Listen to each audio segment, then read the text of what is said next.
चलिए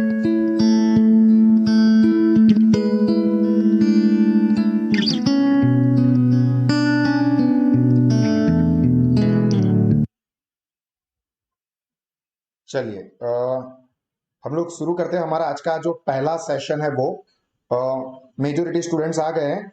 जिनका अभी भी ज्वाइन करना बाकी है वो लोग धीरे धीरे ज्वाइन करेंगे, कोई दिक्कत की बात नहीं है। आप सबसे पहले आज का हमारा जो सेशन है उसकी आउटलाइन समझ लो कि हम लोग क्या करने वाले हैं। आज जो हमारा सेशन है that is orientation session, introduction session regarding CSET. अब यहाँ पे आप लोग सीएसईटी के डेमो सेशन के लिए ही हो, तो सीएसईटी कोर्स के बारे में मैं डिटेल में नहीं जाऊंगा। उसका वीडियो ऑलरेडी आप लोगों को दे दिया है, वो आप लोगों ने देख लिया है, तो आप लोगों को ये बेसिक चीजें तो क्लियर होगी। अब हम इससे आगे की जो बातें हैं वो डिस्कस करने वाले हैं यहाँ पे। और 3 फेज में आज का ये सेशन चलने वाला है, जिसमें सबसे पहले हम लोग सीएसईटी सब्जेक्ट, सीएसईटी में जो सब्जेक्ट आने वाले हैं वो हर एक सब्जेक्ट के अंदर कौन कौन से चैप्टर है, स्टडी कंटेंट क्या है, उसका डिफिकल्टी का लेवल कौन सा है और कौन सी सीक्वेंस में हमें प्रिपरेशन करनी चाहिए, वो डिस्कस करने वाले हैं। जिसका पैम्पलेट मैंने आप लोगों को व्हाट्सएप पे भेज दिया है, तो आई एम श्योर कि वो आप लोग डाउनलोड कर लिया होगा, या फिर डाउनलोड करके रखना। छोटा सा ये जो कि आपको सिलेबस की इंफॉर्मेशन प्रोवाइड करता है। तो ये सिलेबस देखेंगे, एग्जाम की पेपर स्टाइल क्या होती है सीएसईटी की वो देखेंगे, और कौन सी बेसिक चीजें आप लोगों को ध्यान रखनी है, ये सारी चीजें हमारे पहले पार्ट में कवर होगी। दूसरे पार्ट के अंदर हम लोग हमारा स्टडी प्लानिंग आपको दिखाएंगे कि किस तरह से प्रिपरेशन करनी है, कितना माइक्रो प्लान हमने किया हुआ है कि स्टूडेंट इजीली बहुत अच्छे से प्रिपरेशन कर सके। अब बहुत अच्छे से का मतलब क्या, तो ये हमारा आज का जो सेशन है उसका थर्ड पार्ट रहेगा कि सीएसईटी इन 50 डेज, 50 दिन के अंदर हमारी सीएसईटी की complete A to Z preparation हो जाएगी। और उसका माइक्रो प्लान क्या रहेगा, आप लोगों को किस तरह से प्रिपरेशन करनी है, ये सारी चीजें इस सेशन में डिस्कस होने वाली है। तो आज के सेशन में ये 3 हमारे मेजर पार्ट रहने वाले हैं। तो चलिए जल्दी से शुरू करते हैं। Welcome you all to the Sahas institute. और सबसे पहले हम लोग कंपनी सेक्रेटरी कोर्स का जो पहला लेवल है सीएसईटी, उसके सब्जेक्ट के बारे में डिस्कस करने वाले हैं। पहले पेपर स्टाइल और सब्जेक्ट का सिलेबस। उससे पहले मैं आपको बता दूं कि अब मैं यहाँ पे सभी स्टूडेंट्स की माइक बंद कर दूंगा। आप लोगों को माइक अनम्यूट करने की परमिशन अभी नहीं दूंगा, क्योंकि सपोज कोई स्टूडेंट के आजू बाजू से या वहां से गलती से माइक चालू है और उसे पता ही नहीं है, तो आजू बाजू डिस्टर्बेंस आता रहता है। फिर वो आपने इंस्टा पे स्टोरी देखी होगी, मीम देखा होगा कि वो पूरी लव स्टोरी बता देती है। तो ऐसा कुछ ना हो जाए, पंडित की कोई पोल ना खुल जाए, इसकी वजह से मैं यहाँ पे आप लोगों की माइक को म्यूट रखूंगा। अगर आपको बीच में कोई डाउट है तो आप लोग हैंड रेज करोगे, और मेरा जो पर्टिकुलर टॉपिक है समझाने का वो मैं कंप्लीट करूं, फिर मैं आपको अनम्यूट करने की परमिशन दूंगा। तो आप अनम्यूट करके अपना क्वेश्चन पूछ सकते हो। आपको अनम्यूट करके बोल के ही पूछना है, टाइप करने की जरूरत नहीं है, ठीक है। और अगर आप टाइप करके चैट के थ्रू पूछना चाहते हो तो भी कोई दिक्कत की बात नहीं है। तो ये ध्यान रखना कि आप लोगों को मैं जब कुछ समझा रहा हूं उसमें बीच में कोई डाउट है तो हैंड रेज करोगे, मैं पूछूंगा कि समझ में आ गया तो थम्स अप करोगे, डाउट होगा तो हैंड रेज करोगे। समझ में आ गया है यहां तक, ऐसा कुछ भी पूछता हूं, कोई डाउट है तो हैंड रेज, समझ में आ गया है तो थम्स अप।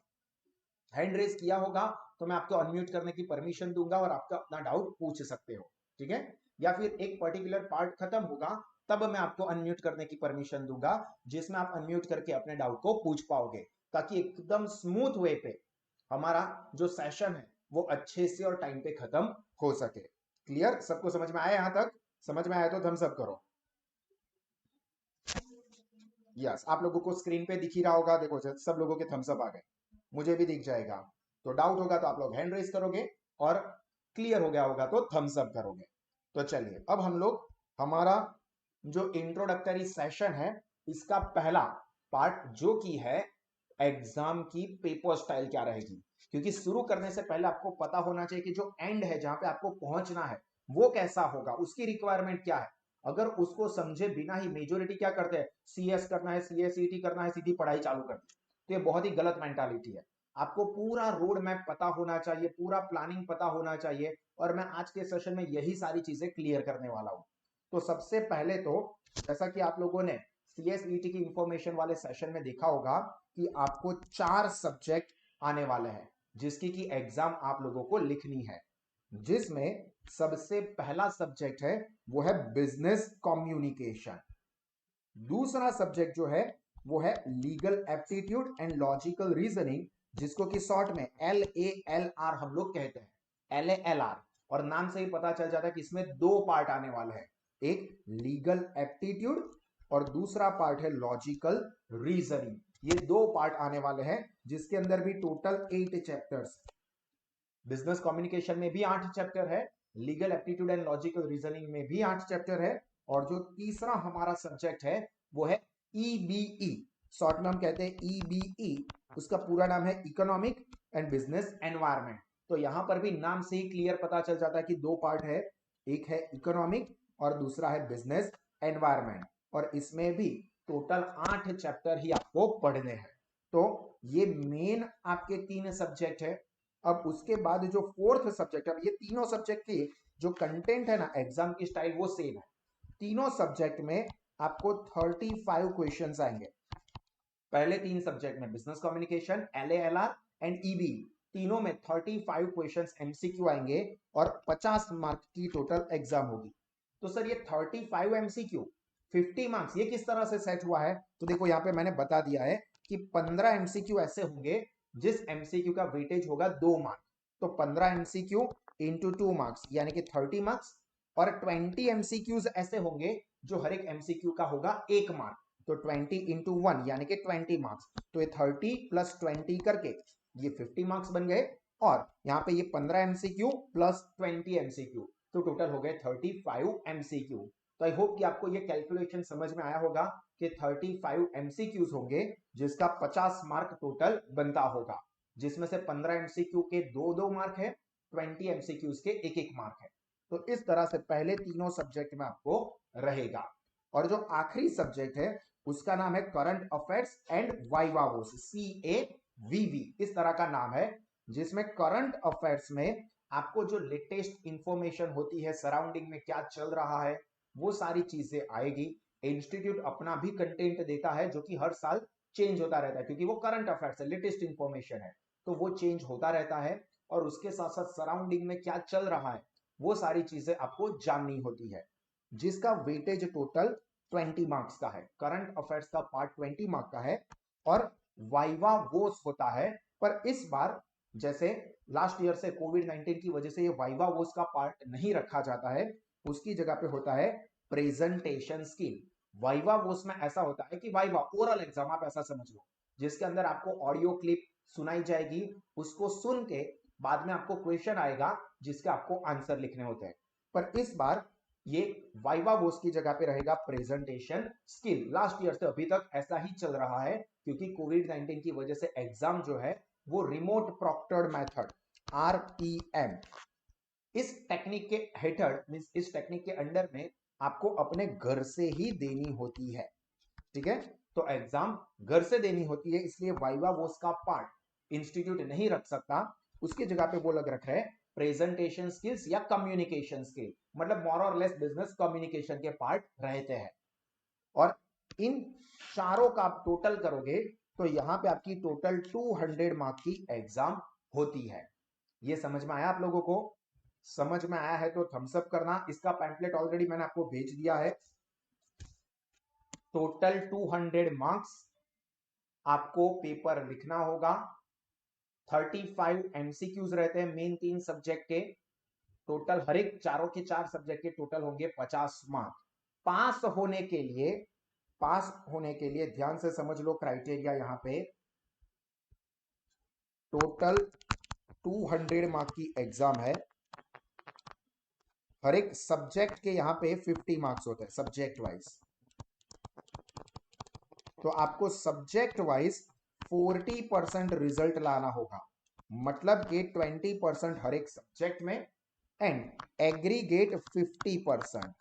50% का मतलब होगा आउट ऑफ 200 आपको 100 का स्कोरिंग करना होगा, तो आप CSET क्लियर हो गए। ठीक है, और ये टारगेट अचीव करना काफी इजी भी है और इंटरेस्टिंग भी है।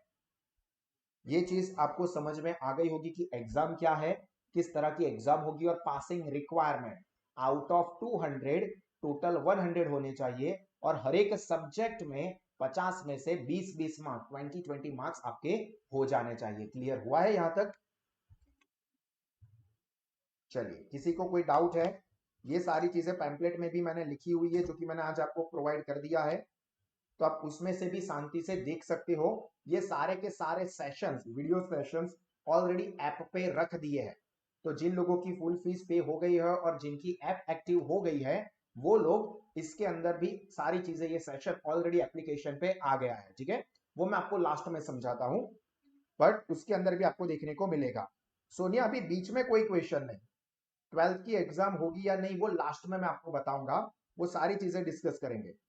देखो, कोई भी स्टूडेंट इस तरह का है कि जो कोई टॉपिक चल रहा है उससे टोटली अलग ही कोई डाउट वगैरह निकालते हो, तो वो उस टाइप के स्टूडेंट्स को मैं अलाउ ही नहीं करूंगा। ये प्रोफेशनल कोर्स है, इसके अंदर प्रोफेशनल बिहेवियर चाहिए। ठीक है, आपके सारे टॉपिक का आंसर्स मिलेंगे, कोई अनसॉल्व नहीं रहेगा, बट बीच में कोई और इंफॉर्मेशन मत निकालना, वरना पूरी लिंक बाकी सारे स्टूडेंट्स की ब्रेक हो जाएगी।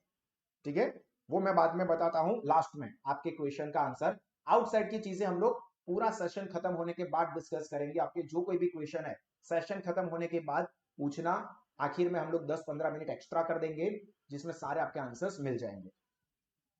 अब हम लोग बात करते हैं सब्जेक्ट वाइज आपको कौन कौन से चैप्टर्स रहने वाले हैं, और वो चैप्टर का डिफिकल्टी का लेवल, और उसमें से आपको कौन सी सीक्वेंस में प्रिपरेशन करनी चाहिए। ऐसा नहीं है कि बुक या पैम्पलेट्स मुझे हाथ में मिले और पहले पेज से शुरू कर देता हूं, ऐसा नहीं होता है। प्रोफेशनल कोर्स है, उसकी सिस्टम आपको पता होनी चाहिए।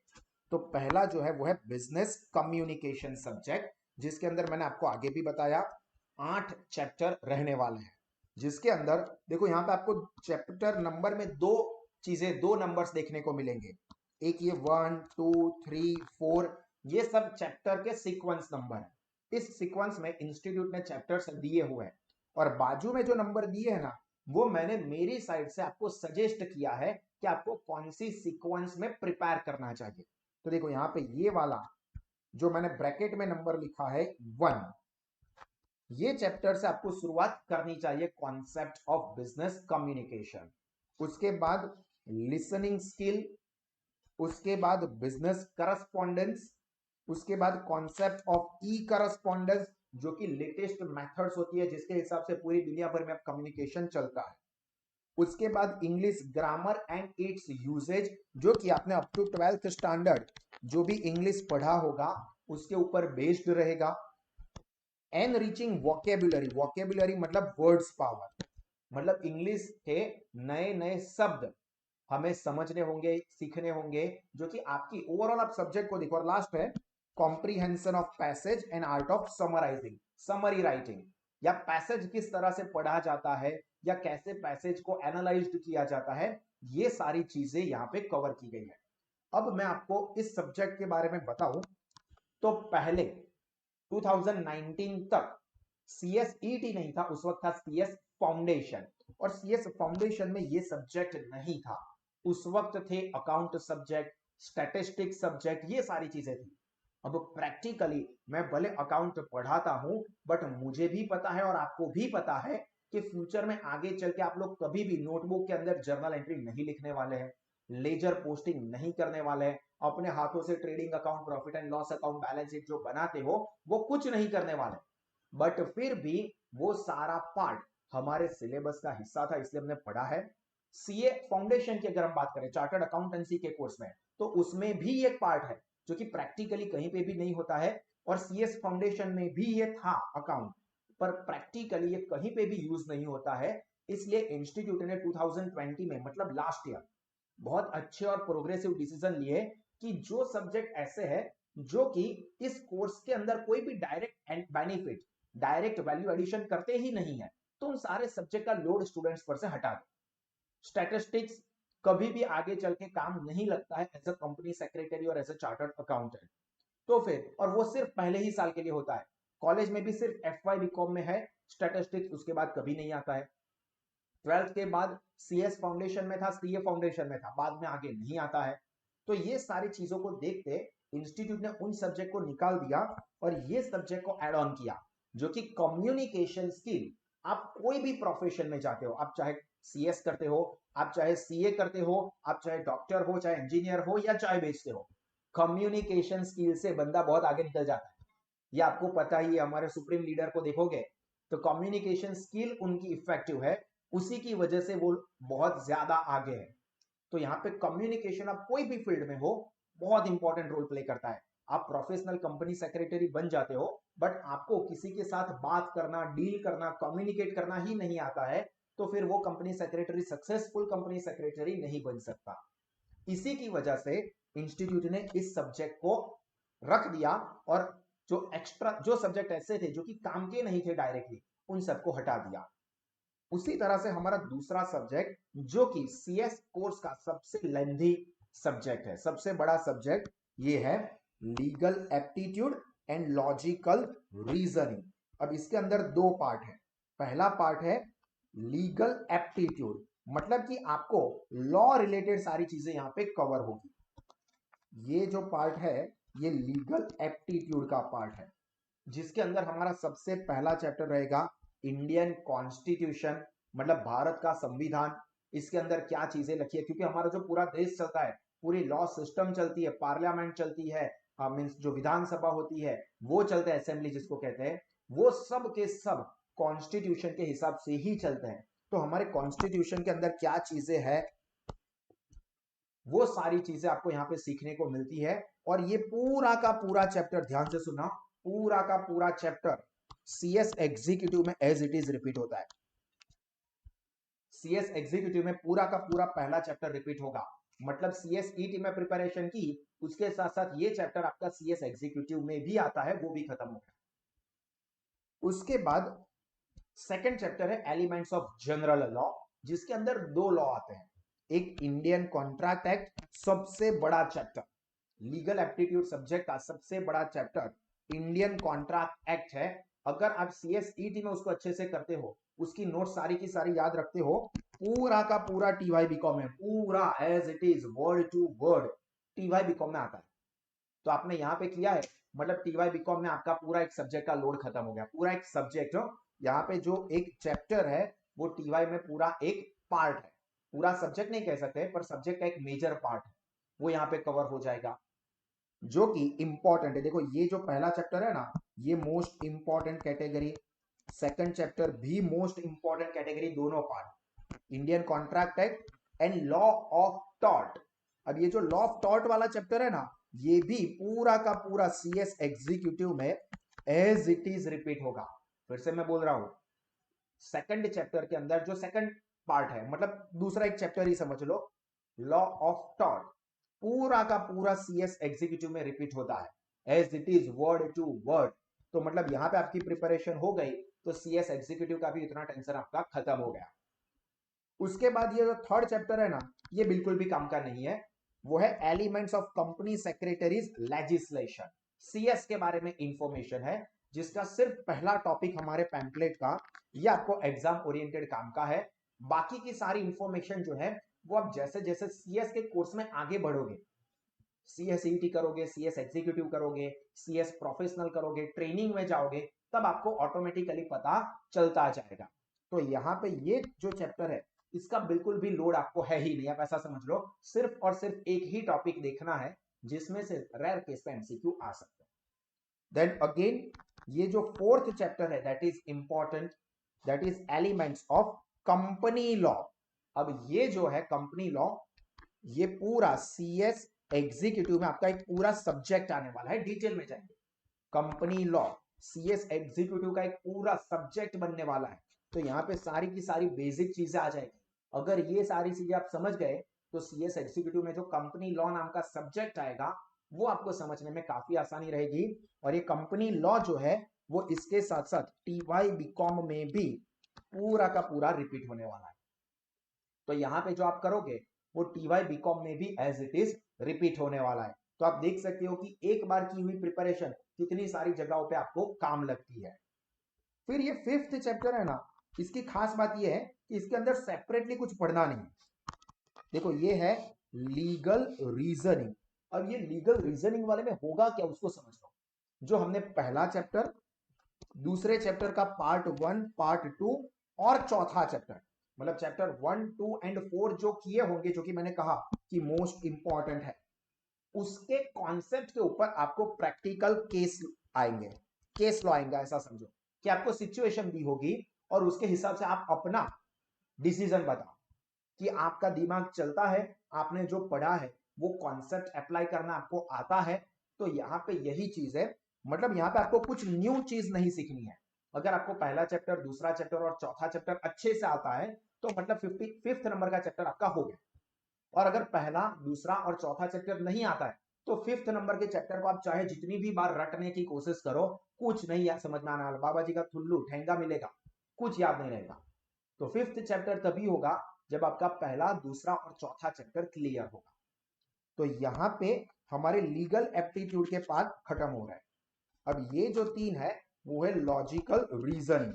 नाम से ही पता चल जाएगा, लॉजिकल रीजनिंग। रीजनिंग, लॉजिक, आपके दिमाग का इस्तेमाल करना है। यहां पे कोई चीज ऐसी नहीं है जो कि सीधी इंफॉर्मेशन के फॉर्म में आपको याद रखनी है। यहां पे आपको आपके दिमाग का इस्तेमाल करना होगा। अब ये सब्जेक्ट वही लोग कर पाएंगे जिसका दिमाग है।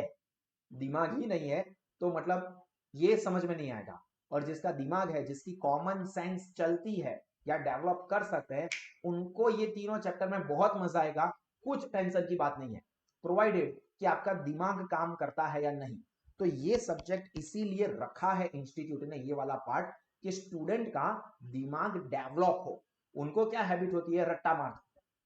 अब रट्टाबाजी करने से आप लोग कोर्स खत्म कर पाओगे, बट आपको प्रोफेशनल फील्ड में डिसीजंस लेने होंगे, सिचुएशन के हिसाब से डिसीजन लेने होंगे। तो डिसीजन मेकिंग एबिलिटी आप में डेवलप हो, आपके दिमाग का इस्तेमाल आपको करना आ जाए, आपके लॉजिक सेंस, जनरल नॉलेज होने का तारामा कॉमन सेंस नहीं कसू, तो वो कॉमन सेंस डेवलप हो सके, इसके लिए ये 3 यहाँ पे रखे हुए हैं। तो इससे आपके कॉमन सेंस, आपके दिमाग की एक्सरसाइज, मेंटल एक्सरसाइज अच्छी होगी। और बहुत टफ नहीं है, प्रॉपर लेवल पर है, कॉमर्स फील्ड में जो चाहिए उस लेवल पे है। ठीक है, ऐसा नहीं कि साइंस रिलेटेड इतना टफ टफ आएगा कि जिसके साथ हमें कुछ लेना देना ही नहीं है, ऐसा नहीं है। कॉमन सेंस आपकी ठीक चल रही है या नहीं, ये उस कॉमन सेंस को डेवलप करने के लिए। तो ये है हमारा दूसरा subject, logical reasoning and legal aptitude. चलो, पहले 2 सब्जेक्ट में किसी को कोई कंफ्यूजन या डाउट है? समझ में आया हो तो थम्स अप करना, कोई डाउट हो तो हैंड रेज करना, तो इसके हिसाब से मैं आगे बढ़ूंगा। ओके, सब लोगों के थम्स अप आ गए, means everyone is clear, done, good. तीसरा और आखिरी सब्जेक्ट जो कि पढ़ने के लिए इंपॉर्टेंट है वो है इकोनॉमिक एंड बिजनेस एनवायरनमेंट। उसके अंदर 2 पार्ट है। इकोनॉमिक्स में आपके 4 चैप्टर रहेंगे, बिजनेस एनवायरनमेंट में आपके 4 चैप्टर रहेंगे। पढ़ाई के एंगल से सबसे कम लोड इस सब्जेक्ट का है। वो इसलिए क्योंकि इसका मेजर पार्ट, मेजर मतलब ऑलमोस्ट सारा का सारा पार्ट आप ऐसा समझ लो 11th 12th में पढ़ चुके हो, वही आने वाला है। पहला सब्जेक्ट, पहला चैप्टर, दूसरा चैप्टर, तीसरा चैप्टर और 5वां चैप्टर ये इकोनॉमिक के साथ जुड़ा हुआ है। और 4th chapter business environment, 6th chapter business environment, 7 and 8 ये बिजनेस एनवायरनमेंट के साथ जुड़ा है, जिसके अंदर इंडियन फाइनेंशियल मार्केट्स कैसे है, उसमें क्या क्या स्कोप है, एंटरप्रेन्योरशिप सिनारियो किस तरह का है, बिजनेस एनवायरनमेंट, इंडिया में बिजनेस करने के लिए एनवायरनमेंट किस तरह का प्रोवाइड होता है, गवर्नमेंट के कौन कौन से प्रोग्राम्स होते हैं, इनिशिएटिव्स होते हैं, सपोर्ट किए जाते हैं, गवर्नमेंट के इंस्टीट्यूशंस कौन कौन से इंपॉर्टेंट की इंस्टीट्यूशंस, ये सारी चीजें आपको सीखने को मिलती है। क्योंकि अगर आपको फ्यूचर में बिजनेस करना है या आप एक कंपनी को, एक बिजनेस को मैनेज कर रहे हो, तो आपको ये पता होना चाहिए कि इंडिया के अंदर फाइनेंशियल मार्केट की सिचुएशन क्या है। आप ये समझ लो कि ये मेजोरिटी स्टॉक मार्केट या फाइनेंशियल मार्केट के साथ डील करेगा। और ये चैप्टर जो है वो आपके लिए बेस रहेगा। एग्जीक्यूटिव में सेकंड पार्ट में एक आपका सब्जेक्ट आएगा जो कि स्टॉक मार्केट लॉस पढ़ाता है, उसके साथ। तो आपको फाइनेंशियल मार्केट के बारे में पता चले, एंटरप्रेन्योरशिप सिनारियो कैसा है हमारे देश में, अगर आपको एक एंटरप्रेन्योर बनना है, एक बिजनेसमैन बनना है, बिजनेस सेटअप करना है, तो क्या क्या फैसिलिटीज हमारे पास अवेलेबल है, क्या चीजें आप लोग कर सकते हो, कौन सी रिक्वायरमेंट रहेगी, कौन कौन से परमिशंस और लाइसेंस लेने चाहिए, ये सारी चीजें आपको यहाँ पे सीखने को मिलेगी।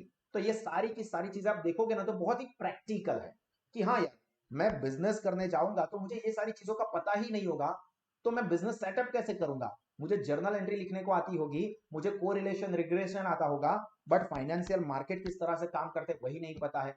बिजनेस सेटअप कैसे करना है, बिजनेस एनवायरनमेंट समझना, वो मुझे पता ही नहीं है। तो आप क्या करोगे, तो आप समझोगे कि यहाँ पे इंस्टीट्यूट ने बहुत ही प्रोग्रेसिव डिसीजन लिए कि ऐसे सब्जेक्ट्स को ऐड कर दिया जो कि आपको प्रैक्टिकल लाइफ में बहुत काम लगेगा, जिससे ये जो सीएस का कोर्स है ना, that becomes more employable. More employable का मतलब ये सारी चीजें जो कि एक कॉमन लेवल पे जाननी जरूरी है, स्टूडेंट्स को एज अ कंपनी सेक्रेटरी पता है, तो उन लोगों को जल्दी से जॉब मिल जाएगी या अपने बिजनेस सेटअप करेंगे तो उनके सक्सेस होने के चांसेस ज्यादा हो जाएंगे, क्योंकि इसके लिए जो बेसिक चीजें चाहिए जानना जरूरी है वो सब आपको पता है। तो इस एंगल से ये पूरे कोर्स को डिजाइन किया हुआ है।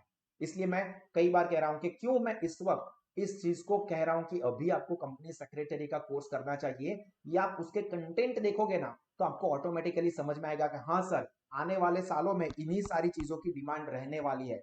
और भी जो एग्जिस्टिंग डिमांड है कंपनी सेक्रेटरी की, उससे बहुत ज्यादा आने वाले 3-4 सालों में बढ़ने वाली है।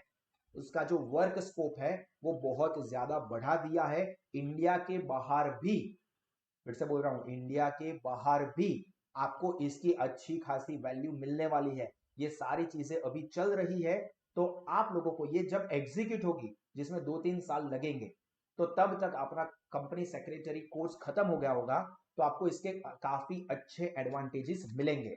इसीलिए मैं हमेशा बच्चों को कहता हूं कि जब भी आप कोई भी कोर्स, कोई भी फील्ड, कोई भी लाइन सेलेक्ट करते हो, तो सिर्फ अभी का और पास्ट का देख के डिसीजन नहीं लेना चाहिए। अभी का और फ्यूचर में क्या होगा, उसका सिचुएशन क्या होगा, स्टेटस क्या होगा, वो देख के डिसीजन लिया जाता है। और ये सारी चीजें मैं हमेशा स्टडी करता रहता हूं, और उसके एंगल से मैं ये चीज ज्यादा सजेस्ट करता हूं। ये करंट अफेयर्स, ये तो मैं ऑलरेडी आपको बता चुका हूं कि इसके अंदर सब लेटेस्ट इंफॉर्मेशन आपको पढ़नी होती है, क्या चल रहा है, आजू बाजू क्या चल रहा है, वो सारी चीजें आएगी। और वाइवा वोस के ये 3 कंटेंट दिए हुए हैं, बट आपको exam RPM method, remote proctored method से होगी, मतलब आपको घर से एग्जाम देनी होगी। तो ये कंटेंट आपको नहीं आएगा, ये पढ़ने का लोड आपका कम हो गया ऐसा समझ लो। उसकी जगह पे communication skill and presentation skills के बेस के ऊपर क्वेश्चन आएंगे। तो ये पार्ट आपको स्टडी का लोड इस वक्त नहीं रहेगा। अब आगे चल के नवंबर की एग्जाम में अगर ऐसा हो गया कि सारी चीजें नॉर्मल हो गई है, कोविड का प्रॉब्लम सॉर्ट आउट हो गया है, आपको एग्जाम इंस्टीट्यूट पे ही जाके देनी है, तो ये वाइवा वोस का आपको लर्निंग का पार्ट बढ़ जाएगा। ठीक है, तो यहां पे हमारे चारों सब्जेक्ट की जो इंफॉर्मेशन है वो खत्म हुई। चारों सब्जेक्ट में अगर कोई बेसिक सा कंफ्यूजन है तो आप पूछो या हैंड रेज करो। सर डिटेल में तो जब हम कोर्स पे जाएंगे तभी पता चलेगा। अभी ये मैंने पूरा आउटलुक दिया है कि इस तरह का होगा, इस तरह के चैप्टर्स होंगे, चैप्टर के टाइटल्स समझाए, उसके अंदर क्या चीजें हो सकती है, प्रोबेबल ये दिखाई। अभी उसके अंदर डिटेल भी मैं दिखाने वाला हूं, डोंट वरी। डन। अभी इसके रिलेटेड कुछ बेसिक एग्जाम चीजें समझ लो। CSET exam related important information ये भी आपको पता होनी चाहिए। तो सबसे पहले तो अब आप लोगों की एग्जाम आप लोग कब दे सकते हो, अभी वैसे मई 2021 में भी एग्जाम है, बट आप लोग वो एग्जाम देने के लिए एलिजिबल नहीं हो क्योंकि उसकी रजिस्ट्रेशन की डेट खत्म हो गई है। अब आप एग्जाम दे सकते हो जुलाई 2021 की, या उसके बाद नवंबर 2021 की, या उसके बाद 2022 में जो 4 एग्जाम आएगी, जनवरी, मई, जुलाई एंड नवंबर, उसमें आप एग्जाम दे सकते हो। मेरा स्ट्रॉन्ग रिकमेंडेशन ये रहेगा कि आप जुलाई की एग्जाम दो, ये आपके लिए एडवाइजेबल है। फिर आपको ऐसा कि सर मुझे तो शांति से करना है, लेट करना है, नवंबर में करना है, हर एक स्टूडेंट की चॉइस है, सिर्फ नवंबर नहीं। मैंने जो 2022 के भी ऑप्शन बताए, आपको लेट करना है आपकी मर्जी है, आराम जब भी करोगे। आपको 50 दिन का टाइम चाहिए। अगर आप ऐसा सोचोगे कि मैं नवंबर में दूं, तो आप अभी उतना अच्छे से और इंटरेस्टिंगली नहीं पढ़ोगे, आपका टाइम वेस्ट ही होगा मेजोरिटी। और जब अभी आपको टाइम मिला हुआ है, तो मेरा स्ट्रॉन्ग सजेशन ये है कि ये कर दो। इसमें आपको बहुत सारे बेनिफिट मिलने वाले हैं। कौन कौन से बेनिफिट ये भी जरा समझा दूं। सबसे पहला तो आप जल्दी से सीएस खत्म कर दो।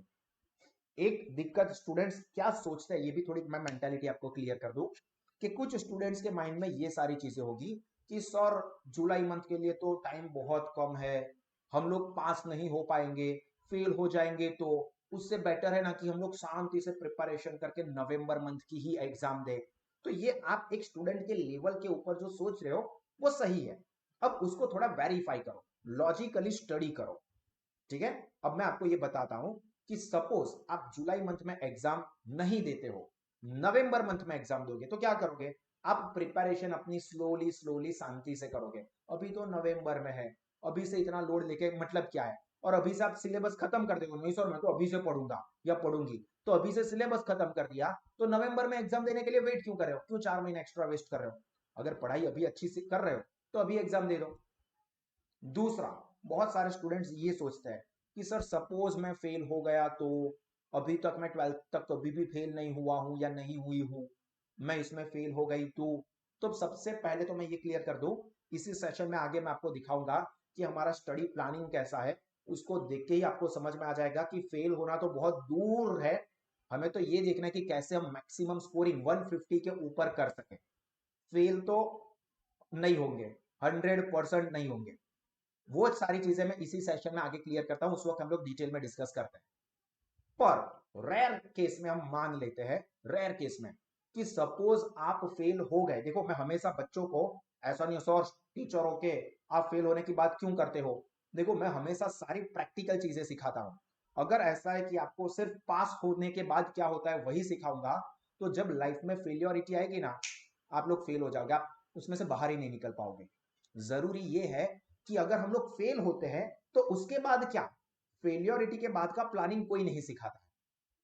पास होने के बाद, सीएस बन जाने के बाद मैं ऐसा करूंगा, मेरा ऐसा घर होगा, मेरी ऐसी ऑफिस होगी, या मैं यहां पे जॉब करूंगा, मेरी ये गाड़ी होगी।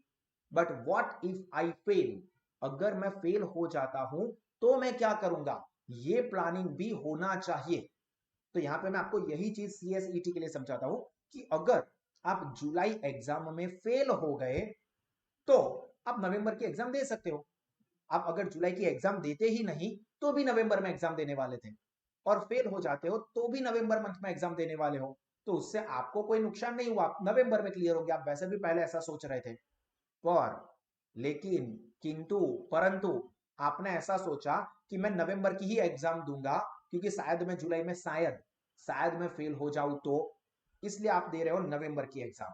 अब सपोज नवंबर की एग्जाम टफ निकली और उसमें आप लोग फेल हो गए तो आपका पूरा सीधा नेक्स्ट ईयर की बात चली जाएगी। जबकि यहां पे एक बार सपोज भी फेल होते हो तो आपके पास दूसरा ऑप्शन नजदीक में है। तो नोइंगली जानबूझ के अपने ही करियर को डिले करना ये कोई एडवाइजेबल बात नहीं है।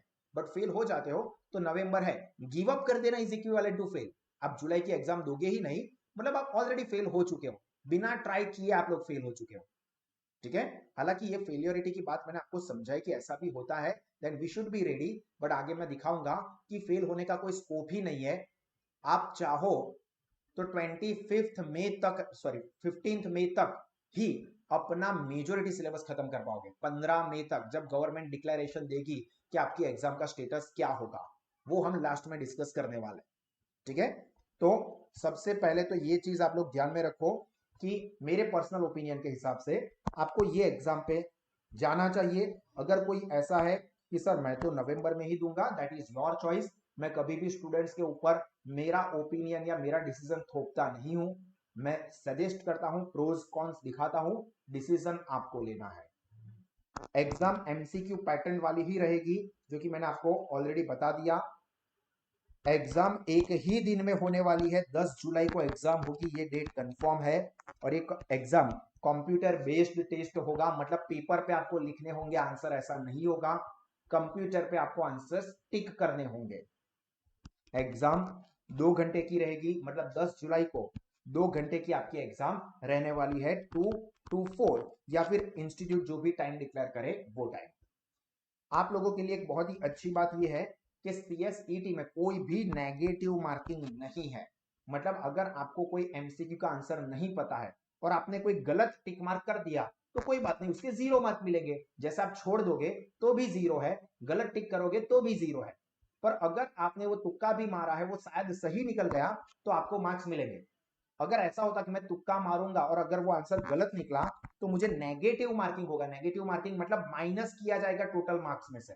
ऐसा नहीं होता है। तो ये आप लोगों के लिए बहुत अच्छा एडवांटेज है। टोटल ड्यूरेशन सीएस कोर्स की पढ़ाई कंप्लीट करने के लिए 2 साल लगेंगे, प्रोवाइडेड कि आप जुलाई 2021 की एग्जाम देते हो। जितना लेट करते जाओगे उतना आपका डिले होता जाएगा, बट एट अ स्ट्रेट आप कंप्लीट करते हो पढ़ाई तो जुलाई 2021 में आपकी सीएस ईटी की एग्जाम हो जाएगी। दिसंबर में आप लोग एग्जीक्यूटिव लेवल का पहला ग्रुप दे पाओगे। नेक्स्ट ईयर जब आपका एफ वाई बीकॉम या एफ वाई वाले स्टूडेंट है तो वो एस वाई बीकॉम में आएंगे, तब उनका सीएस एग्जीक्यूटिव के दोनों मॉड्यूल खत्म हो गए होंगे एफ वाई के साथ, और उसके नेक्स्ट ईयर पे आपके प्रोफेशनल के दोनों मॉड्यूल खत्म हो गए होंगे। मतलब एस वाई बीकॉम के साथ साथ जो अभी स्टूडेंट 12th में है उनके लिए मैं बोल रहा हूं, आपकी पढ़ाई खत्म हो जाएगी। ठीक है, और उसके बाद आपको ट्रेनिंग लेनी होगी। तो मतलब ओवरऑल अगर आप देखो तो बीकॉम के साथ साथ आपका सीएस खत्म हो जाता है। उसके बाद अगर आप और आगे पढ़ना चाहते हो तो ये आपकी मर्जी है। अदरवाइज 20 इयर्स की एज पे, 20-21 साल की एज पे आपका एक professional career high job security वाला सेफ हो जाता है। ठीक है, और ये एक चीज खास ध्यान रखना कि सर पढ़ाई के अलावा हमें क्या चीजें करनी है या क्या ध्यान रखना है, तो ये एक बहुत ही इंपॉर्टेंट रिक्वायरमेंट है, इसको सब लोग खास ध्यान से रखना। Develop the habit of reading English newspaper and watch English news channel. ये आपको एक हैबिट शुरू करनी होगी। इंग्लिश न्यूज़पेपर को पढ़ो, इंग्लिश न्यूज चैनल को सुनो। अब आज ही जोश में आके टाइम्स ऑफ इंडिया ले लिया, हिंदुस्तान टाइम्स ले लिया, इंडियन एक्सप्रेस ले लिया, 10 मिनट के अंदर तो दिमाग काम करना बंद कर दिया और रख दिया होगा, ये नॉर्मल शुरुआत है क्योंकि अभी तक हैबिट नहीं है। तो आपको क्या करना है, स्लोली डेली शुरुआत करनी है। जितना जल्दी शुरुआत करोगे आपको उतना जल्दी उस चीज के ऊपर एक्सपर्टिज्म आ जाएगी। आप जितना लेट करोगे, चाहे ये इंग्लिश न्यूज़पेपर न्यूज चैनल की बात कर रहा हूं या सीएस कोर्स की बात कर रहा हूं, जो भी आप जितना जल्दी करोगे उतना जल्दी आप सेट हो जाओगे, जितना लेट करोगे उतना लेट होंगे।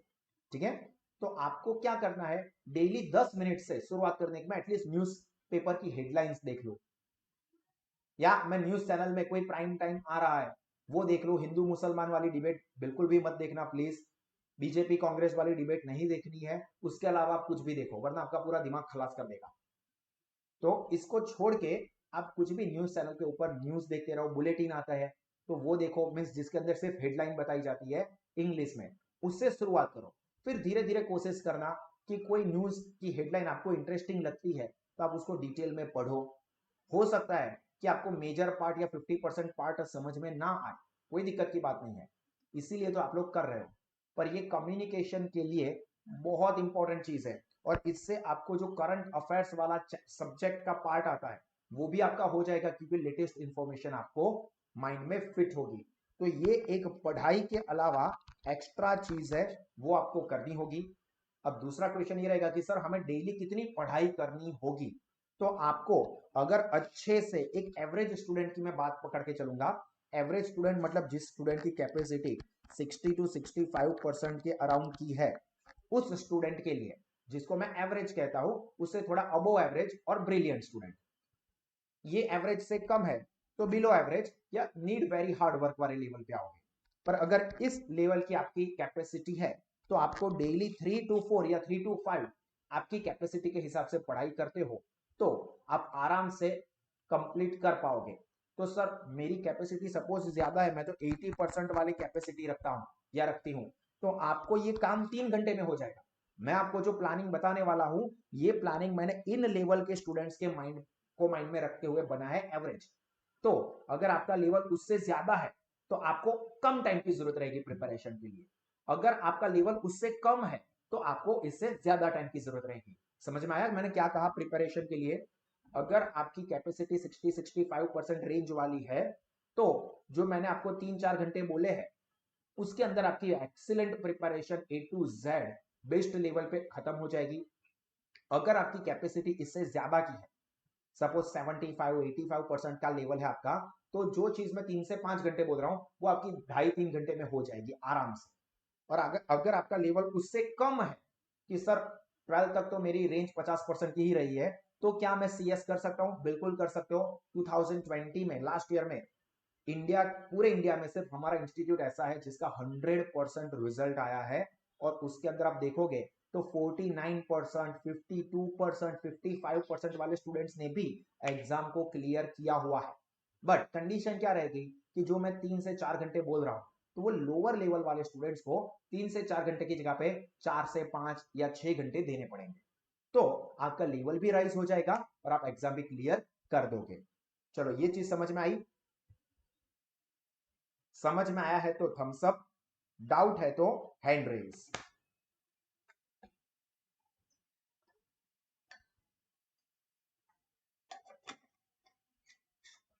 ओके, चलिए। तो यहां पे ये मैं जरा जल्दी से बता देता हूं, क्विकली बता देता हूं हमारे इंस्टीट्यूट में क्या क्या चीजें आपको मिलने वाली है। वो चीजें वो मैं क्विकली बता देता हूं। सबसे पहला तो excellent and fully digital education expert faculties के थ्रू मिलता है, ऑफलाइन क्लासेस में भी और ऑनलाइन है तो ऑनलाइन में भी। Uniquely design study material for each subject, हर एक सब्जेक्ट का एक्सीलेंट स्टडी पैम्पलेट बहुत ही केयरफुली डिजाइन किया हुआ। इंस्टीट्यूट की बुक को ध्यान में रख के हमने ये सारे के सारे पैम्पलेट्स डिजाइन किए हुए हैं। और आपको लेक्चर शुरू होंगे, मतलब पढ़ाई शुरू होगी जो कि कल से होंगी, उससे पहले ही जिन लोगों ने ऑलरेडी अपना एडमिशन कंफर्म कर दी है, जिन्होंने फीस पे कर दी है, जिनको मैंने ऑलरेडी, जिनका एक दूसरा ग्रुप भी है, 2 ग्रुप है, एक डेमो वाले हैं और दूसरे जिन्होंने एडमिशन कंफर्म कर दिया है उनका एक ग्रुप है। तो उसके अंदर मैंने मैसेज कर दिया है, आपको 11:30 बजे से 12:30 बजे के बीच में जाके आपकी पूरी फाइल ले लेनी है। मतलब सारे के सारे पैम्पलेट्स, माइक्रो प्लानिंग वाला पैम्पलेट रहेगा। मैं आपको बता देता हूं, अभी बीच में ही बता देता हूं कि जो लोग आज लेक्चर खत्म होने के बाद 11:30 से 12:30 बजे के बीच में वाघोड़िया रोड वाली क्लास की ऑफिस पे आके आपके पैम्पलेट 12:30 की जगह पे 1 बजे आओगे तो भी चलेगा, कोई दिक्कत की बात नहीं है, और 11:30 से 1 बजे के बीच में आ जाना। आपको पूरी आपके सभी सब्जेक्ट के पैम्पलेट की फाइल मिल जाएगी। उसके अंदर सारी चीजें हमने सीक्वेंस में रखी हुई है। सबसे पहले पूरे सब्जेक्ट का प्लानिंग दिया हुआ है, वो मैं प्लानिंग अभी आपको इसी सेशन में दिखाता भी हूं। और उसके नीचे सीक्वेंस में हमने सभी चैप्टर्स के पैम्पलेट रखे हैं, 8 के 8 चैप्टर के पैम्पलेट आपको मिल जाएंगे। और उसके नीचे एमसीक्यू का भी पैम्पलेट रखा है। एमसीक्यू चैप्टर वाइज भी है और मिक्स भी है, ठीक है। तो ये सारी चीजें सभी सब्जेक्ट के लिए, तीनों सब्जेक्ट के लिए आपको क्लास की ऑफिस पे आके कलेक्ट कर लेनी है। तो कल से जब आप लेक्चर पढ़ रहे हो तो पढ़ाई के साथ साथ आपको साथ में कुछ टिक मार्किंग करना है, लिखना है, तो ये सारी चीजें आप लोग साथ साथ में ही कर सको। तो आज ही सभी चैप्टर्स के सभी सब्जेक्ट के सारे पैम्पलेट्स आज ही मिल जाएंगे।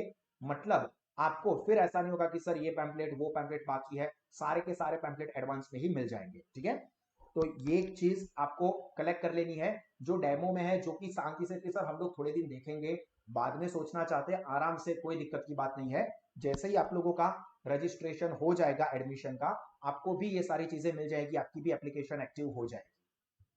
Fix time table and micro planning for every lecture, ये हमारी साइड से कि हर एक लेक्चर का हमने पहले से प्लान किया हुआ है कि कौन से लेक्चर में हम लोग आपको कौन सी चीज पढ़ाएंगे। तो मतलब आराम से जो फिक्स टाइम मेंटेन किया हुआ है हमने, उसमें आराम से हमारा सिलेबस बहुत ही वेल इन एडवांस, जुलाई की एग्जाम के लिए मैं बोल रहा हूं, खत्म हो जाएगा। इसमें ना आपका 12th डिस्टर्ब होगा, ना ही कोई कॉलेज में है, एफवाई में, एसवाई में, तो उनकी कॉलेज की भी स्टडी कोई डिस्टर्ब नहीं होगी।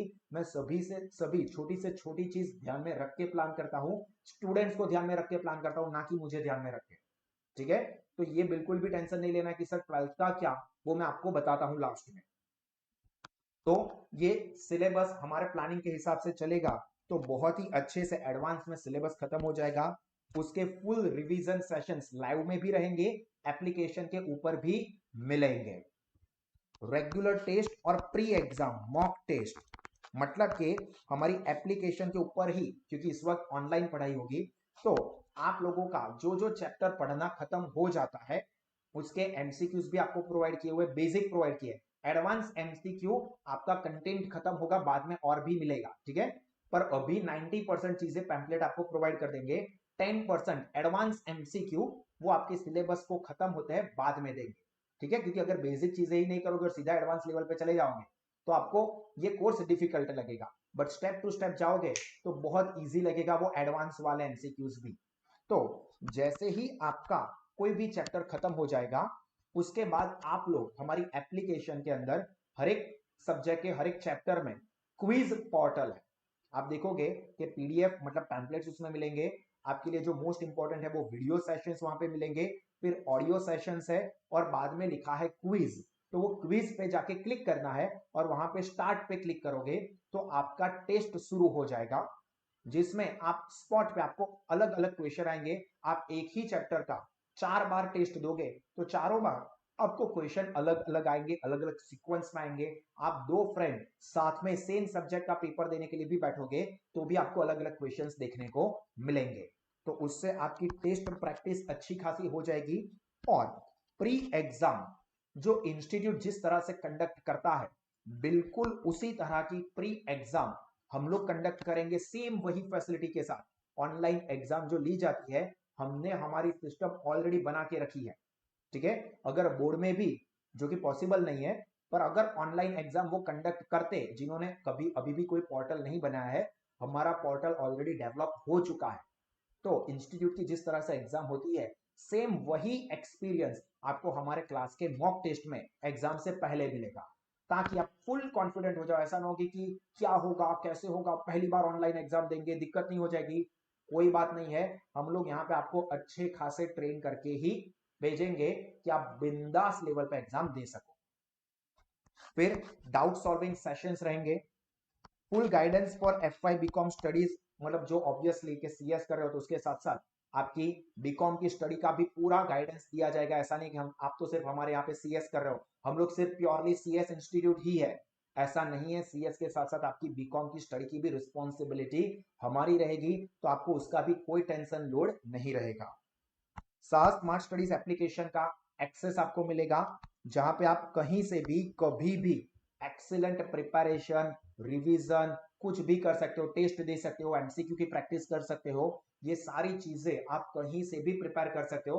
अभी तो कहीं पे बाहर जाना नहीं है, बट सपोज ऐसा है कि कुछ बाहर जाना है तो भी आपकी पढ़ाई डिस्टर्ब नहीं होगी, आप रास्ते में भी कभी भी ऐप ओपन करो, अच्छे से प्रिपरेशन करो, जिसका भी प्लानिंग मैं आपको अभी दूंगा, थोड़ा सेशन लॉन्ग चलेगा बट सारी चीजें आपकी क्रिस्टल क्लियर हो जाएगी।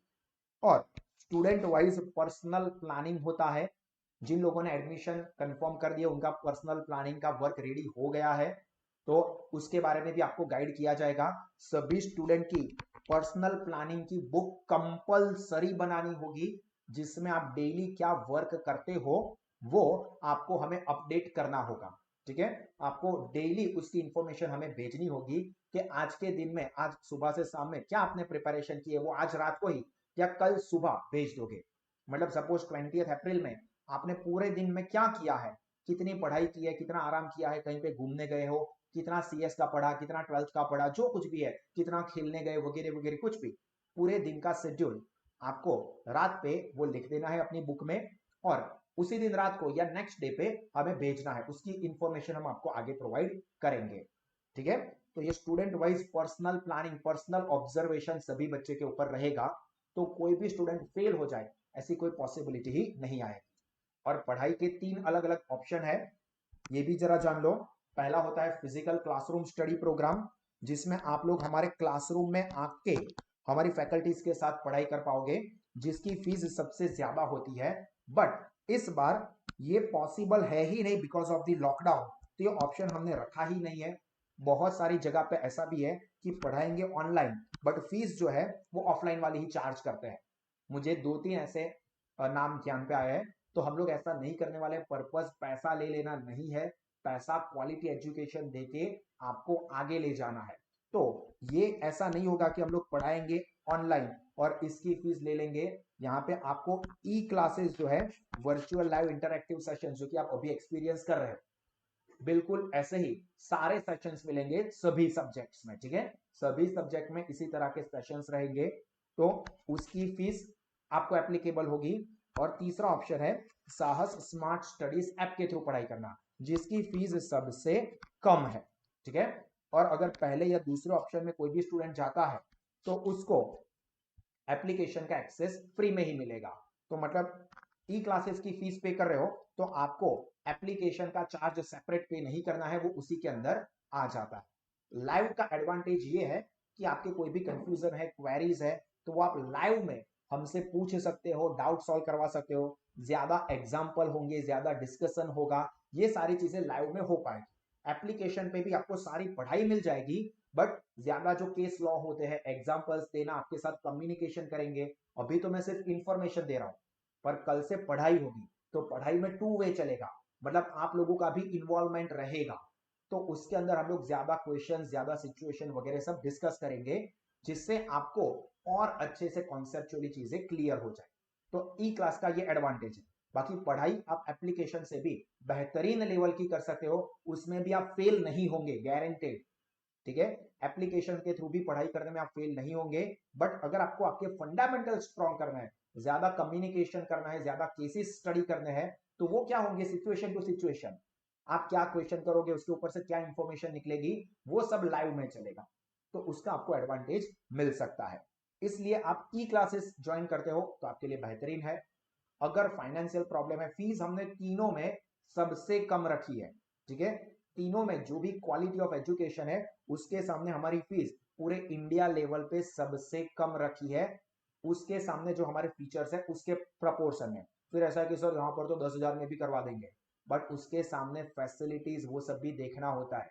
ठीक है, फिर हमें एक्चुअली में ऐसा है कि बिजनेस क्लास में ट्रैवल करना है और हम इकोनॉमिक क्लास की फीस पे करोगे तो आपको वही दिक्कत होगी। आपको अच्छी क्वालिटी के सामने जो फीस होती है उसमें भी हमने बहुत ही ज्यादा कम, कम नहीं बहुत ही ज्यादा कम फीस रखी है। लास्ट ईयर की कंपैरिजन में ये फीस 2/3 है, ऐसा समझ लो, 1/3 फीस कम हो गई है।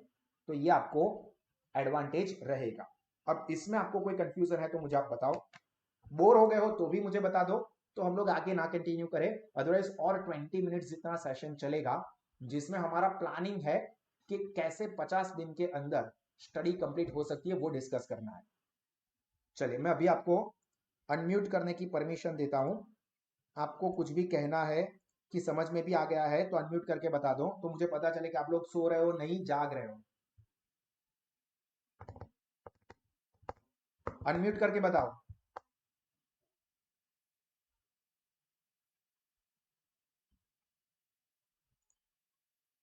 अनम्यूट करके बताना है, मैंने यहां से परमिशन दे दी है। थम्स अप नहीं, अनम्यूट करके बताओ, अपनी आवाज सुनाओ, कम्युनिकेशन करना है। KP, yes sir. हाँ बस આવું અનમ્યુટ કરીને કહો એમ કહું છું બધાને, જેને ખબર પડી હોય એ યસ સર કે ઓકે સર કે ડન સર, કઈ પણ તમારો અવાજ સંભળાઈ દો કોયલ જેવો, સોરી કાકડા જેવો. Yes, sir. Okay, Yes, sir. Yes, sir. Okay, yes sir. Yes sir. Done done, Yes, sir. Yes, sir. ठीक है। चलिए, Yes, sir. तो अभी हम लोग बात करने वाले Yes, हैं sir. कि 50 दिन के अंदर कैसे, देखो अभी हमने जो स्टडी किया ना, पूरा जो हमने डिस्कस किया, इसका वीडियो ऑलरेडी एप्लीकेशन के ऊपर रख दिया है। एप्लीकेशन पे आपको 4 सब्जेक्ट के फाइल मिलेंगे। पहला business communication, LALR, EBE, current affairs, और लास्ट में एक है updates and notification, CSET update and notification. उसके अंदर ये जो कोई भी इंफॉर्मेशन होगी उसके सेशंस, उसकी अपडेट्स भी मिलती रहेगी। ठीक है, कि किस तरह से पढ़ाई होती है, क्या सब्जेक्ट है। अभी हम जो डिस्कस करेंगे 50 दिन वाला, वो सारी चीजें भी, उसका भी वीडियो आपको एप्लीकेशन के ऊपर जो नोटिफिकेशन एंड अपडेट वाला पार्ट है उसमें मिल जाएगा। ठीक है, तो कोई भी चीज, कोई न्यू अपडेट आई होगी तो उसकी तुरंत आपको इंफॉर्मेशन पहुंच जाएगी। ठीक है, दुनिया भर को बाद में भले पता चले, आप लोगों को सबसे पहले पता चल जाएगा। चलिए, तो अब हम लोग जो डिस्कस करने वाले हैं वो है, जस्ट अ मिनट,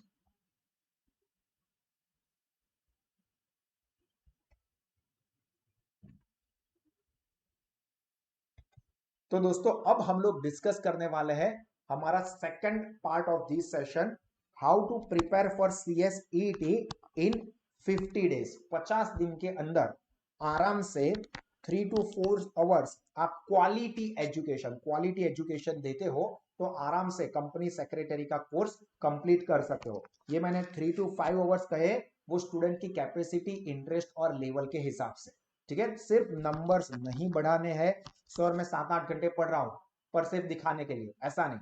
7 घंटे आपकी कैपेसिटी है तो 7 घंटे पढ़ो क्वालिटी वाले, आपकी कैपेसिटी 2 आवर्स की है तो 2 आवर्स पढ़ो क्वालिटी वाले, ठीक है। क्वालिटी को कॉम्प्रोमाइज नहीं करता है क्वांटिटी बढ़ाने के चक्कर में।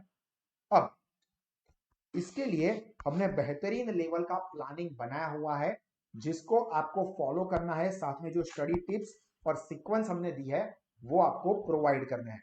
Subject wise study planner already आप लोगों को प्रोवाइड कर दिया है। सर कहां प्रोवाइड किया है? अभी आप पैम्पलेट लेने के लिए आओगे तो उसके अंदर मैंने पहले ही कहा कि सभी सब्जेक्ट में सबसे पहले वो प्लानिंग वाला ही पेज आएगा, उसके बाद सब्जेक्ट वाइज सेशन। जैसे कि मैं यहाँ पे आपको, ये हमारा जो पहला सब्जेक्ट है बिजनेस कम्युनिकेशन, उसका मैं आपको प्लानिंग दिखा रहा हूं। देखो सबसे पहले तो यहाँ पे आपको कौन से 8 चैप्टर है वो 8 चैप्टर के नाम और उसके बाजू में ये चैप्टर नंबर है, ये सीक्वेंस में प्रिपेयर करना है कि पहले कौन सा करोगे, चैप्टर 4, फिर चैप्टर 5, फिर चैप्टर 6, ये पढ़ना है आप लोगों को इस सीक्वेंस में। अब सर इसको पढ़ने में कितना टाइम जाएगा, इसका ये पूरा इन डिटेल माइक्रो प्लानिंग आपके सामने दिख रहा है। देखो पहला चैप्टर है तो उसके अंदर ये हर एक कंटेंट को हमने टॉपिक नंबर में डिवाइड कर दिया है। टोटल आपको इतने टॉपिक करने हैं, 31 टॉपिक्स है, जिसके लिए आपको टोटल 375 मिनट्स यानी कि तकरीबन 6.25 घंटे की जरूरत रहेगी। और इसमें से कौन सा ज्यादा इंपॉर्टेंट है, कौन सा लेस इंपॉर्टेंट है, ये सारी चीजें यहाँ पे हमने लिख दी है। बाजू में देखो ये रिमार्क में, ये सिर्फ रीड वाला है, रीड वाला है, रीड वाला है, इंपॉर्टेंट है। मतलब मैं 3 लेवल पे बाइफर्केशन करके देता हूं, 4 लेवल पे, most important, very important, important and read category. तो जो मोस्ट इंपॉर्टेंट और वेरी इंपॉर्टेंट है उसको आपको बहुत ही बढ़िया से करना है, और जो ऐसा है कि लेस इंपॉर्टेंट है उसको, या सिर्फ रीड कैटेगरी लिखा है, वो सिर्फ आपके सिलेबस का हिस्सा, इसलिए नॉलेज के लिए समझना है, या नॉलेज के लिए उसका वीडियो जो एप्लीकेशन के ऊपर सारी चीजें रख दी है उसमें से देखना है। तो देखो ये पहले चैप्टर का, फिर ये दूसरे चैप्टर का, फिर ये है थर्ड चैप्टर, सभी का टोटल यहाँ पे नीचे मेंशन किया हुआ है, ठीक है। फोर्थ चैप्टर, देखो फोर्थ चैप्टर से मैंने शुरुआत करने के लिए क्यों कहा कि यहाँ पे आपको मेजोरिटी चीजें देखो, important, important, very important, most important, most important, very important, most important, most important, सबसे ज्यादा कंटेंट यहाँ पे आपको मोस्ट इंपॉर्टेंट, वेरी इंपॉर्टेंट वाला दिखेगा। इसीलिए हम लोग इस चैप्टर से शुरुआत करने वाले हैं कि एग्जाम ओरिएंटेड ये काफी इंपॉर्टेंट है। और ये चैप्टर भी बड़ा है, ये चैप्टर के लिए आपको तकरीबन 14 घंटे चाहिए, 14 आवर्स, ठीक है। ये मैंने कहा ना कि ये जो है 14 आवर्स, ये 60 से 65% के लेवल के स्टूडेंट के एंगल से मैंने बताया है। अब कोई स्टूडेंट की कैपेसिटी अच्छी है तो ये 14 घंटे को वो 10 घंटे में भी खत्म कर सकता है, या आप बहुत ही स्लो करते हो, वो बंटी तुम्हारा साबुन स्लो है क्या, धोते ही जाता है, धोते ही जाता है, ऐसा है, तो आपको हो सकता है कि 20 घंटे भी लग जाए। डिपेंड के आपका लेवल क्या है, आप कितना डेडिकेशन देते हो। फिर ये चैप्टर नंबर 5, फिर ये चैप्टर नंबर 6, फिर ये चैप्टर नंबर 7, फिर चैप्टर नंबर 8, और उसके बाद आपको टोटल समरी मिलेगी। देखो यहाँ पे ये पूरे बिजनेस कम्युनिकेशन सब्जेक्ट की आपको समरी दिखेगी कि पहला जो चैप्टर है उसमें पढ़ने में आपको 6.25 घंटे चाहिए, जो मैंने आपको पहले दिखाया ना, 375 मिनट्स, 6 आवर्स एंड 15 मिनट्स। उसका रिवीजन सेशन आपको प्रोवाइड होगा जिसके लिए आपको तकरीबन 1 घंटा चाहिए, और उसके एमसीक्यूज प्रैक्टिस करने के लिए भी तकरीबन आपको 1 घंटा चाहिए। मतलब तकरीबन 8.25 घंटे आपको ये, सॉरी हाँ 8.25 घंटे आपको ये पहले चैप्टर के लिए देने पड़ेंगे। अब आपका लेवल अच्छा है तो ये आप 6 घंटे में भी कर सकते हो, या आप 10 घंटे भी लगा सकते हो, depending on your capacity, level and dedication, ठीक है। उसी तरह से यहाँ पे आप देखो सभी सब्जेक्ट का मैंने प्लानिंग दिया हुआ है, वो आप पैम्पलेट लेने आओगे तो सभी सब्जेक्ट के ऊपर सबसे पहले आपको यही देखने को मिलेगा। उसी तरह से ये LALR सब्जेक्ट है, उसका ये प्लानिंग है, देखो जिसमें 2 पार्ट में सब चैप्टर्स है, मैंने पहले ही कहा, लीगल एप्टीट्यूड के 5, लॉजिकल रीजनिंग के ये 3, उसमें हर एक चैप्टर देखो, पहला चैप्टर का पहला topic preamble of Indian constitution, most important, 25 minute लगेंगे। अब आपके माइंड में ये क्वेश्चन आएगा कि सर आपने 25 मिनट लिखे तो सच में 25 मिनट वाला होगा या दिखाने के लिए कम नंबर्स बताए? ऐसा ना हो कि 1 घंटे का हो पर आपने 25 मिनट दिखाए हो, तो वो भी मैं आपको क्लियर कर दूं। चलिए, तो मैंने आपको जो कहा कि मैं प्लानिंग दिखा रहा हूं, उसके साथ साथ ये देखो, ये हमारा LALR का प्लानिंग, जिसके अंदर मैंने आपको कहा कि जो पहले चैप्टर का पहला टॉपिक है प्रीएम्बल ऑफ इंडियन कॉन्स्टिट्यूशन, जो कि 25 मिनट लगेंगे, मोस्ट इंपॉर्टेंट है। तो क्या सर ये 25 मिनट में हो जाएगा? तो देखो, ये पहला टॉपिक इतना है, दिख रहा है?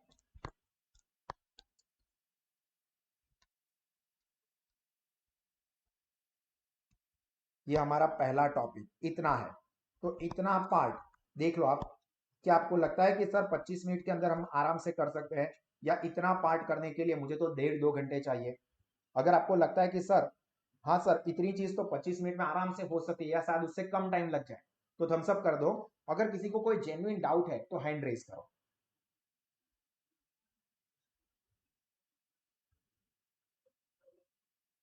ओके, तो बस यही चीज समझनी है। इतना माइक्रो प्लानिंग है कि भाई इतना टॉपिक 1 है, ये देखो, ये टॉपिक नंबर 2, ये टॉपिक नंबर 3, ये टॉपिक नंबर 4, ये पूरा का पूरा इसी तरह से डिजाइन किया हुआ है। आप देखोगे कि हर एक चीज को जो इंपॉर्टेंट है उसको बोल्ड किया हुआ है, जहां से क्वेश्चन आने के चांसेस है। ये सारी की सारी चीज है, पहले से ही सब रेडी करके रखा हुआ है। आप कोई भी देखोगे तो आपको ऑटोमेटिकली यहाँ पे पता चल जाएगा कि किस तरह से हमारा माइक्रो प्लानिंग है। ये पैम्पलेट्स है जो कि आप लोगों को मिलेंगे, ठीक है? ये सारे के सारे पैम्पलेट टॉपिक वाइज डिवाइड किए हुए हैं, और आप कोई भी टॉपिक को कंपेयर करोगे तो आपको तुरंत पता चल जाएगा। देखो, ये फॉर एग्जांपल ये टॉपिक नंबर 10 है, RTE, राइट टू एजुकेशन। बस इतना ही है, 3 लाइन ही है, इसमें से एक ही ये पॉइंट याद रखना है, सिर्फ ऐसा कि 6 से 14 साल के बच्चों को कंपलसरी और फ्री एजुकेशन मिलता है, ऐसा ये RTE, राइट टू एजुकेशन, जो कि आर्टिकल 21A में कहा गया है। बस इतना ही याद रखना है। तो इतना याद रखने में आपको कितना टाइम जाएगा? तो यहाँ पे आप प्लानिंग में देखो मैंने कितना टाइम अलॉट किया हुआ है, जिससे आपको ये चीज पता चलेगी। टॉपिक 10 ये रहा, राइट टू एजुकेशन, टॉपिक 10 देखो, 5 मिनट, 3 लाइन के लिए मैंने 5 मिनट अलॉट किए हुए। तो लगता है कि सर सिर्फ इतनी चीज तो 1 मिनट में भी हो सकती है, पर मैंने 5 मिनट का टाइम अलॉट किया है। राइट अगेंस्ट एक्सप्लॉइटेशन, देखो इतना ही है, यहां से शुरू करके यहाँ पे खत्म हो जाता है, मतलब 6-7 लाइन है। यहाँ पे देखो उसका प्लानिंग कितना टाइम दिया है मैंने, राइट अगेंस्ट एक्सप्लॉइटेशन 10 मिनट, बस इतना ही है। राइट अगेंस्ट एक्सप्लॉइटेशन, देखो ये रहा टाइटल, 11th नंबर का टॉपिक। कोई भी आप कंपेयर करोगे ना, ये 14 नंबर का टॉपिक रेमेडीज, तो आप यहाँ पे देखो 14 नंबर का टॉपिक रेमेडीज 15 मिनट। सारी की सारी चीज, आखिरी टॉपिक कौन सा है? देखो, major constitutional amendment, 45 minutes allot किए हैं। देखो इस चैप्टर के पैम्पलेट में आखिरी टॉपिक,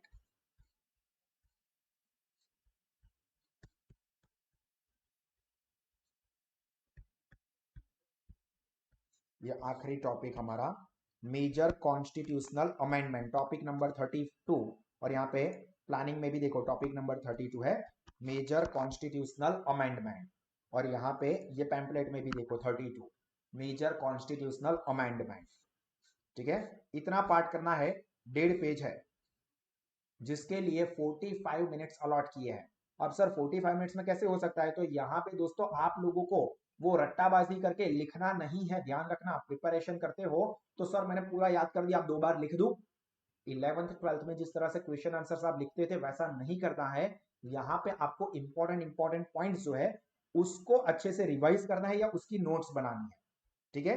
जैसे कि यहाँ पे मैंने हाईलाइट किया है कि देखो कॉन्स्टिट्यूशन 101 अमेंडमेंट एक्ट 2006 में क्या हुआ था? जीएसटी को इंट्रोड्यूस किया गया था। तो आपको ये याद रखना है कि 101 नंबर के कॉन्स्टिट्यूशनल अमेंडमेंट में जीएसटी एक्ट, जो कि आपको पता है 2016 में आया था, वो इंट्रोड्यूस किया गया था। बस ये याद रखना है। तो आप ये नोट लिखोगे कि 101 अमेंडमेंट जीएसटी इंट्रोड्यूस, बस इतना याद रखना है। तो इस तरह से आप नोट बनाओगे। तो मैंने ये जो टाइम दिया है ना, वो आपको नोट बनाने के साथ साथ का दिया है। इस टाइम के अंदर सभी टॉपिक के लिए आप देखोगे तो आप वीडियो देखोगे, खुद पढ़ोगे और नोट बनाओगे, ये सबके टाइम इसमें आ गए। और उसके बाजू में मैंने यहाँ पे टिक मार्क या रिमार्क का ऑप्शन दिया है, जिसमें आप क्या करोगे, जैसे जैसे आपकी प्रिपरेशन होती जाएगी आप टिक मार्क करते जाओगे, ये हो गया, ये हो गया, ये हो गया, ये हो गया, अब इसमें मुझे कंफ्यूजन या डिफिकल्टी लगी तो आप यहाँ पे कुछ रिमार्क लिख दो ताकि आपको पता चले कि ये चैप्टर में से देखो मेरी इतनी सारी चीजें क्लियर है, इसमें मुझे सिर्फ ये डाउट है, उसमें मुझे ये चीज टफ लगी, वो यहाँ पे रिमार्क लिख दो, तो सारी चीजें आपके हाथ में हो गई। समझ में आया आप लोगों को? इसी तरह से ये बिजनेस कम्युनिकेशन का सभी सब्जेक्ट का मतलब इसी तरह का प्लानिंग होता है। ये ऑलरेडी एडवांस में रेडी है, इसलिए मैं कॉन्फिडेंटली बोलता हूं कि 50 दिन। अब सर 50 दिन उसको भी जरा जस्टिफाई कर दो। तो देखो ये मैंने डेली जो माइक्रो प्लान है उसकी कॉपी सब लोगों को भेजी थी, पर ये पहले 10 दिन का है, ठीक है? उसी तरह से 50 दिन का रेडी है, जिसमें देखो पहले दिन पे ऑब्वियसली पहले दिन पे आप धीरे से शुरुआत करोगे, तो बिजनेस कम्युनिकेशन यहाँ पे डेट और डे आप लिखोगे, ठीक है?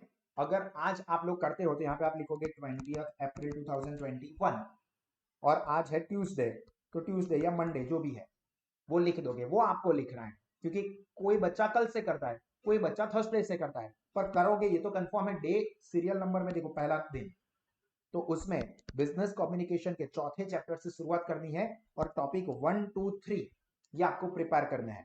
ये आपको स्टडी वीडियो देखने में समझने में टाइम जाएगा और उसके बाद खुद पढ़ने के लिए और नोट बनाने के लिए भी मैंने आपको अलग से टाइम दिया है। और उसी दिन अब लीगल एप्टीट्यूड का पहला ही चैप्टर जो कि इंपॉर्टेंट और टफ है, मैं वहीं से शुरू करवा रहा हूं। उसके पहले 2 टॉपिक देखोगे जिसमें आपको सेशन देखने में और उसके बाद उसको पढ़ के नोट बनाने में टोटल इतना टाइम जाएगा, तो इतना आपको पहले दिन करना है।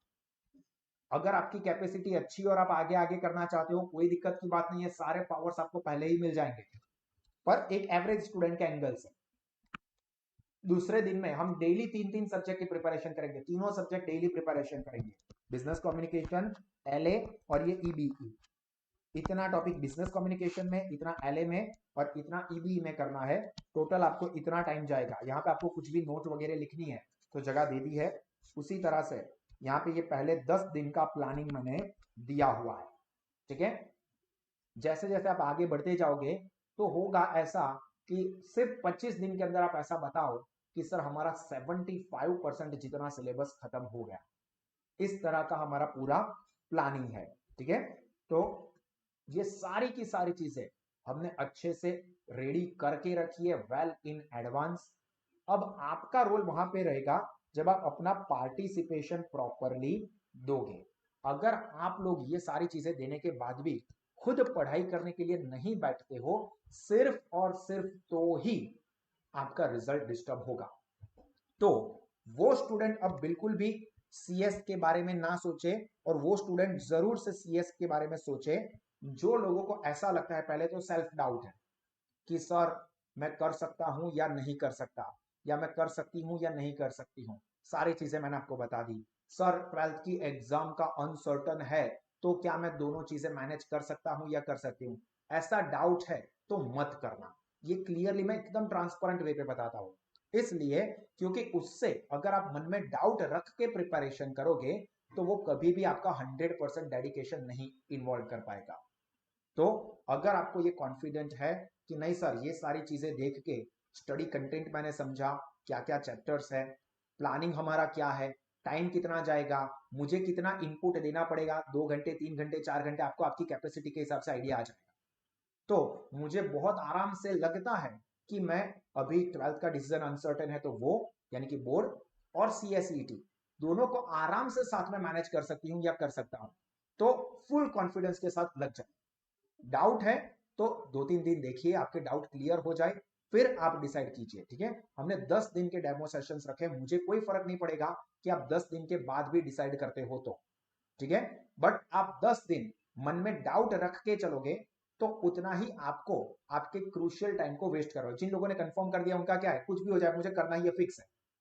जिन लोगों ने नहीं किया होगा कंफर्म, उनका क्या, करूं ना करूं, ये है वो है, ये एक्सक्यूज वो एक्सक्यूज। पर अगर एक बार डिसाइड कर दिया कि नहीं करना ही है, तो अब आपका माइंड उस डायरेक्शन में सोचना शुरू करेगा कि मैं किस तरह से इसे करूं। अगर आप डिसाइड नहीं करोगे तो करूं नहीं करूं, होगा नहीं होगा, इन सब के बारे में माइंड चलेगा। जिन लोगों ने ऑलरेडी डिसाइड कर दिया है उनको क्या है कि करूं या नहीं करूं ये नहीं सोचना है, कैसे करूं उसके ऊपर ही सोचना है, ठीक है? तो ये चीज आप लोग जल्दी से डिसाइड करते हैं। लास्ट चीज जो मुझे आपको अभी एग्जाम जो होगी वो आपको घर से देनी होगी, कोविड खत्म हो जाएगा उसके बाद भी CSET की एग्जाम MCQ वाली ही रहेगी, बट वो आपको जो सेंटर आएगा एग्जाम सेंटर वहां पे जाके देनी पड़ेगी, घर पे नहीं दे पाओगे. અને સર આપણે તમે કીધું ને 2 એટલે CS માટે 2 યર હોય તો સબ્જેક્ટ્સ તો ચેન્જ થશે ને કે આ જ રહેશે? હા, ઓબ્વિયસલી આગળ આ પહેલા લેવલના સબ્જેક્ટ છે. પ્રેરણા પૂછ્યું તો તમે 12th માંથી FY માં આવ્યા તો FY માં કેવા સબ્જેક્ટ ચેન્જ થયા, પછી FY માંથી તમે SY માં આવશો તો એના એ સબ્જેક્ટ નહીં હોય, એડ ઓન થતું જાય. બરાબર, એટલે સબ્જેક્ટ ચેન્જ થશે. એક્ઝિક્યુટિવમાં 8 સબ્જેક્ટ આવશે, એક્ઝિક્યુટિવમાં 2 મોડ્યુલ છે એમાં. આમાં એક જ છે 4 સબ્જેક્ટ, પેલામાં 2 મોડ્યુલ આવશે 4 + 4. અને CS ની આપણે કમ્પ્લીટ કોર્સ પતાઈએ ત્યાં સુધીની ફીસ કેટલી? CS નો આખો કોર્સ તમારે કમ્પ્લીટ કરવો છે તો આજની તારીખ પ્રમાણે તમને કહું છું, પછી ઇન્સ્ટિટ્યૂટ એમાં કંઈક વધારો કે ઇવન ઘટાડો બી કરી શકે છે, બટ પ્રેક્ટિકલી જોઈએ તો બધું જ કવર કરી દઈએ તો તકરીબન 75,000 થી 1.25 લાખ, 1 લાખની વચ્ચેની રેન્જ પકડો તમે, 1 લાખની આજુબાજુનો ખર્ચો થઈ શકે છે. બધી જ ફીસ એમાં કવર થઈ ગઈ. ઇન્સ્ટિટ્યૂટની રજિસ્ટ્રેશનની, એક્ઝામની ફીસ, આપણા કોચિંગની ફીસ, ટ્રેનિંગની ફીસ તમને આવશે, એ બધું જ આમાં કવર થઈ ગયું. સમય જતાં ઇન્સ્ટિટ્યૂટ કંઈક એમાં ડિસિઝન લઈને ચેન્જ કરે તો થોડુંક પ્લસ કે થોડુંક માઇનસ થઈ શકે. જેમ કે 2020 પહેલા આના કરતાં થોડોક વધારે ખર્ચો થતો હતો, 2020માં આ EET આવ્યું ને એમાં જે ચેન્જીસ થયા તો એના લીધે ખર્ચો જે ટોટલ ઓવરઓલ પડતો હતો સ્ટુડન્ટ્સને એમાં 15-20 હજાર ઘટી ગયા. તો એવું કદાચ ઘટી બી શકે કે વધી બી શકે. ઓકે, ચાલો, બીજા કોઈને કોઈ પણ ડાઉટ કે ક્વેરી કે કન્ફ્યુઝન? ખબર પડી ગઈ હોય તો થમ્સ અપ. કોઈ પણ ડાઉટ હોય કોઈ પણ મેટર રિલેટેડ તો તમે હેન્ડ રેઝ કરીને બધાની વચ્ચે પૂછશો, કોઈ જ વાંધો નથી. પર્સનલમાં પૂછવો હશે તો પણ વાંધો નથી.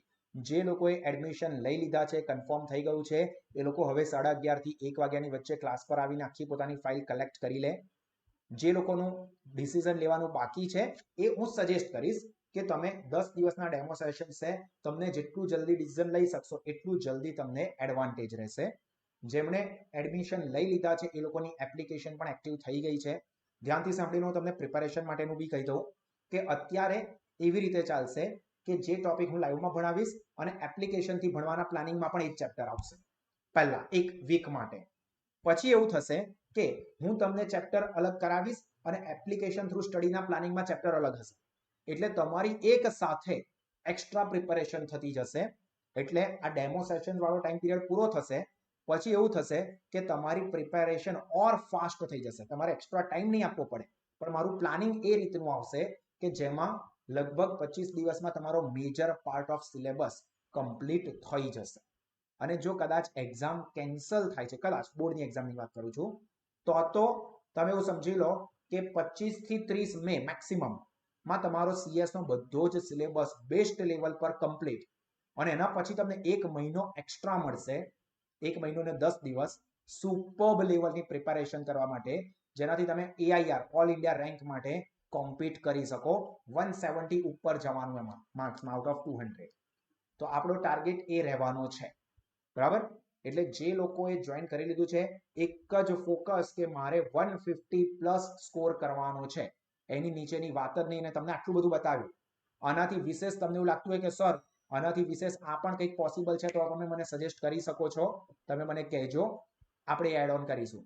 બટ મોસ્ટલી આની ઉપર કોઈ જ વસ્તુ પોસિબલ નથી. એ તમે જોઈને જ ખ્યાલ આવી ગયો હશે કે આટલું કોઈએ પ્લાન કર્યું જ ના હોય. એટલે જલ્દી ડિસાઈડ કરીને એક focus 150+, that's it, that's my target. તમારે મેં તમને આજે પ્લાનિંગની બુક બતાવી હતી, આ ડેઈલી પ્લાન, એમાં મેં ઉપર જો ટાર્ગેટનો માર્કિંગ નિશાન રાખેલી છે. હા, એવું તમારે એક પ્લાનિંગ તમારું બનાવીને તમારી દિવાલ પર ઘરમાં રૂમમાં સામે ચિપકેલું હોવું જોઈએ. CSET જુલાઈ 21 150+, આ ટાર્ગેટ દિવસ રાત દેખાવું જોઈએ અને એ ડાયરેક્શનમાં મહેનત થવી જોઈએ. એ પણ હું તમને planning provide, planner goal chart જે છે આપીશ. બરાબર, એ તમારે તમારા ઘરમાં તમારું વોર્ડરોબ છે, તમારું કબાટ છે, તમારી વોલ છે, ત્યાં ચિપકાઈ દેવાનું, દિવસ રાતે દેખાવું જોઈએ. ચાલો ડન. તો અહીંયા આપણે આપણું સેશન સ્ટોપ કરીશું. બધા પોતાના ઘરે હેલ્થી રહે, હેપી રહે, સેફ રહે, બહાર એમના હોશિયારી મારવા માટે ના નીકળી જશો. ક્લિયર? જય હિન્દ.